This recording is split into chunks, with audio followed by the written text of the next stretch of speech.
বাঙালির সংসারে যত বিতর্ক আছে তার মধ্যে অন্যতম গোসলটা ঠিক কখন করা উচিত, সকালে নাকি রাতে। এই বিতর্ক যেন ঠিক চা আগে নাকি বিস্কুট আগের মতোই চিরন্তন।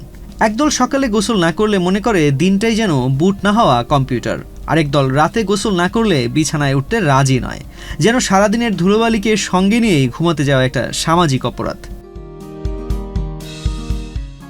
সকালের গোসল প্রেমীদের যুক্তিও কিন্তু একেবারে উড়িয়ে দেওয়ার মতো নয়। তাদের কাছে গরম পানির শাওয়ার হলো শরীরের রিস্টার্ট বাটন।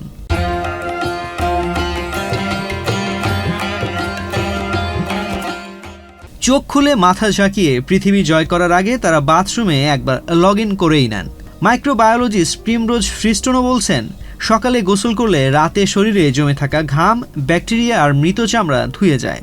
কারণ আপনি ঘুমালেও আপনার শরীর কিন্তু নাইট শিফটে কাজ চালিয়ে যায়। এমনকি শীতের রাতেও শরীর ঘামে আর বিছানায় জমা হয় মৃত চামড়া, যা ধূলিকণার কাছে যেন 5 তারকা বুফে।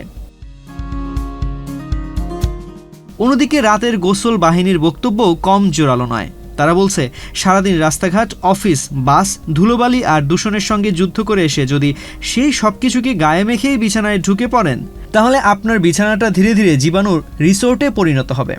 অর্থাৎ আপনি ঘুমাচ্ছেন কিন্তু আপনার বালিশে ব্যাকটেরিয়া আর ধূলিকণার পার্টি করছে।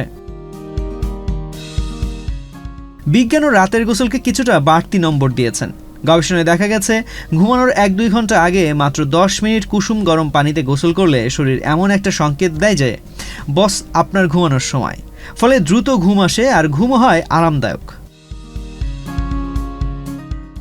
তাহলে চূড়ান্ত রায় কি? বিজ্ঞান বলছে সকাল বনাম রাত। এটা কোনো বিশ্বকাপ ফাইনাল নয়। আপনি কৃষক হলে বা কঠোর পরিশ্রমের কাজ করলে রাতে গোসল করাই বেশি যুক্তিযুক্ত, আর অফিসে বা ঘরে কাজ করলে দিনের যে কোনো এক সময় গোসল করলেই যথেষ্ট। তো আজ এ পর্যন্তই। স্বাস্থ্য বিষয়ক এমন নানা পরামর্শ পেতে বাংলাদেশ প্রতিদিনের সাথেই থাকুন।